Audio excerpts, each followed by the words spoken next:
Dear viewers, welcome back to our deep dive into the intricate world of geopolitics. Putin's meeting with his national security team to discuss Russia's deterrent strategy and its new nuclear employment plan is, well, just what we're talking about right now. Right now the Russians are saying, we're gonna preempt America, guys, chew on it, it's real. The Russians now are saying, you got a preemption policy backed by preemptive weapons, so we're gonna have a preemption policy too. So now, the Russians are going to be forward-leaning, looking at us, and they're very nervous. You know what they're nervous about? Those Trident missiles with the W-76 ones coming on a low-reduced trajectory that can hit these sites within minutes of being launched. So they're hyper-vigilant for Trident missile launches. So they run a little war game. It involves the Baltics, the Russians, and NATO. You know, Russia invaded, NATO kicked Russia's ass, and so Russia, well, they put a tactical nuke into the Baltics to escalate. And what did we do? We fired a Trident missile equipped with W-76 D2s into Russia, saying, there, see, we managed this. Another deep dive into the unfolding global chaos. Today we expose more of the West's hypocrisy. Yes, the same people who love to preach about democracy but consistently fail to live up to their own standards. And of course, Ukraine is once again in the spotlight as they continue to be sacrificed on the altar of NATO and Western interests. But here's what they won't tell you. The United States, NATO, and their allies keep saying the same tired thing: Russia will never win.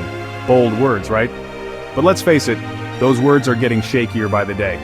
Even Inspector Scott Ritter has been outspoken about how the West's narrative on Ukraine has been misleading.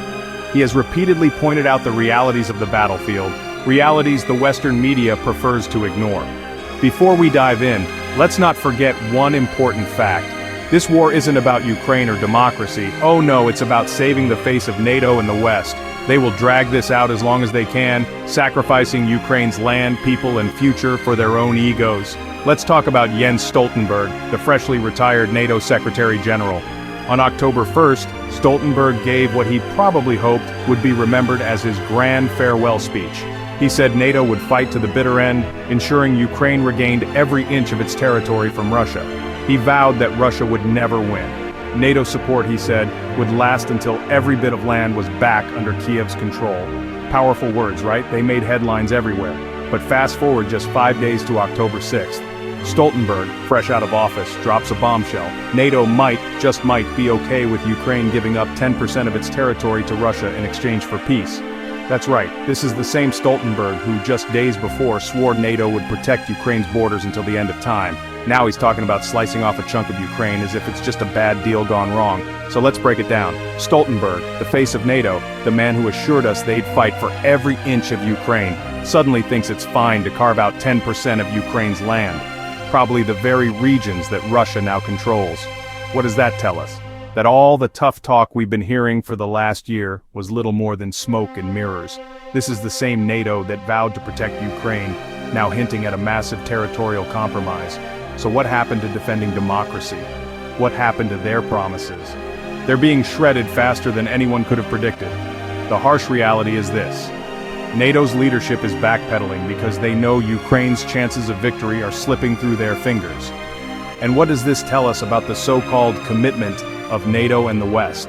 That when the going gets tough, they're ready to fold. They're ready to sell out Ukraine despite the countless promises made to the Ukrainian people. Now, speaking of the battlefield, let's see what's really happening on the ground, where Ukraine's situation is far more desperate than they would like to admit. Even Inspector Scott Ritter has repeatedly warned that Ukraine's military is crumbling, and the Western media is not telling the full story. His assessment is clear: the situation is dire, and the Ukrainian army is facing catastrophic losses. Let's talk facts, shall we? The Ukrainian front lines are not just under pressure, they are crumbling.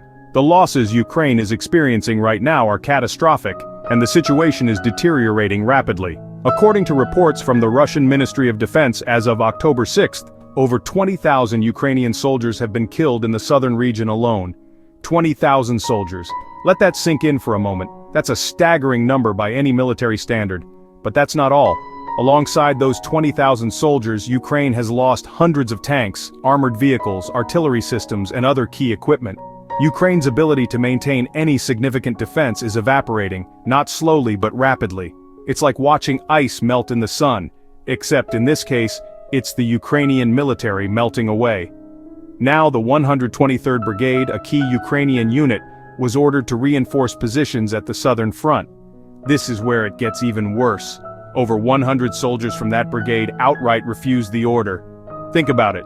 This isn't a handful of soldiers having doubts. This is an entire battalion saying, "No, we're not going." Why? Because they know it's a death trap. They know they're being sent into a fight they can't win. Let's be honest here. When your soldiers would rather face punishment for disobedience than fight on the front lines, you've got a serious morale problem. Ukraine's military isn't just losing equipment and territory, they're losing the will to fight. And that's the real nail in the coffin. How does Kiev expect to turn things around when its own troops are saying no more? At this rate, it's not a matter of if but when Ukraine will collapse under the pressure. And NATO, well, they're already planning for the next steps. In response to this collapse, desperate times call for desperate measures, and their answer is to conscript 18-year-olds. Yes, you heard that right. Let's get into that. With the collapse of the Ukrainian military becoming more apparent, even Inspector Scott Ritter has noted that Kiev's decision to mobilize 18-year-olds is a clear sign of desperation. When a nation begins conscripting teenagers, the situation has truly reached rock bottom. So, with morale at rock bottom, what's Kiev's brilliant solution? Drafting teenagers. Ukraine is now looking at mobilizing boys as young as 18 years old to fill the gaps in their collapsing front line. Yes, these are young men who probably just finished school, and now they're being sent straight to the battlefield. Imagine being 18 with no real training and suddenly thrown into one of the most brutal wars Europe has seen in decades. But let's be clear, conscripting these 18-year-olds isn't going to turn the tide of the war. It's a desperation move, plain and simple. Ukraine is running out of options, running out of soldiers, and running out of time. With 20,000 soldiers already dead in just one region, do they really think sending a wave of fresh recruits, many of whom probably don't even want to fight, will make a difference? It's tragic, but it's also clear that this is about delaying the inevitable. Even if they manage to scrape together a few thousand more soldiers, it's only a matter of time before they too are ground down by Russia's superior firepower and tactics. And the West, NATO, they're more than happy to let Ukraine throw these young men into the grinder, because for them, it's not about winning, it's about keeping Ukraine in the fight long enough to weaken Russia. Ukraine is nothing but a pawn in this game, and now they're scraping the bottom of the barrel to keep it going. But the truth is, this isn't the first time NATO has played this dirty game. Let's turn back the clock and look at Operation Gladio, a perfect example of how the West undermines the very democracy it claims to defend. The observations made by Inspector Scott Ritter about the hypocrisy of the West don't just apply to Ukraine. History is full of examples where NATO's true agenda was never about democracy or freedom. Take Operation Gladio, for instance. NATO's secret Cold War operation designed not to defend democracy but to sabotage it. This operation spanned across Europe, and its goal was simple: prevent any left-leaning or communist governments from coming to power, even if it meant toppling democratically elected leaders. In Italy, for example, Gladio's secret network played a direct role in suppressing the Communist Party, staging not one but two coups to ensure Italy remained under the control of the Christian Democrats, who, by the way, were packed with fascist collaborators from World War II. In Greece, NATO backed fascists to stamp out leftist movements that had the support of millions. This is what NATO does in the name of defending democracy. This is the same NATO that now claims to be protecting democracy in Ukraine. The same organization that undermined democratic governments across Europe in the 20th century is now playing the same game in Eastern Europe. It's almost like they have a playbook for this, because they do. But the manipulation doesn't end there. Let's move to how this pattern of Western interference is still in full swing today, with Ukraine caught in the middle. If you think NATO's interference in Ukraine is a one-time thing, think again. This is part of a much larger pattern, one that has repeated itself for decades. From Operation Gladio to today's involvement in Ukraine, the West has always played the same game: destabilize countries, install puppet regimes, and call it democracy. The billions of dollars in military aid being sent to Ukraine aren't about helping the Ukrainian people. No, this is about weakening Russia. Ukraine is just a pawn in a much larger geopolitical game. But here's the truth NATO doesn't want you to hear. Ukraine can't win, not with all the money and weapons in the world. And NATO knows this. That's why they're already planning for a post-war landscape where Ukraine loses territory, loses soldiers, and loses its sovereignty.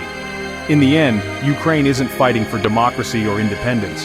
They're fighting to stay alive in a war that was never theirs to win. The West has promised them the world, But just like in Italy and Greece, those promises will amount to nothing when the dust settles. But let's conclude by taking a final look at where this all leads, because the end game for Ukraine is already clear. So, where does this all leave us? Ukraine's fate is sealed. The front lines are collapsing, morale is in freefall, and even NATO's top brass are already preparing for Ukraine to lose. They're talking about conceding 10% of Ukraine's land, and it's not because they want peace. It's because they know Ukraine has no chance of winning. Even Inspector Scott Ritter has said this war is a losing battle for Ukraine. His words are a stark reminder of how disconnected the West's promises are from the reality on the ground. The end game is here. NATO is ready to sacrifice Ukraine just as they've sacrificed other nations in the past.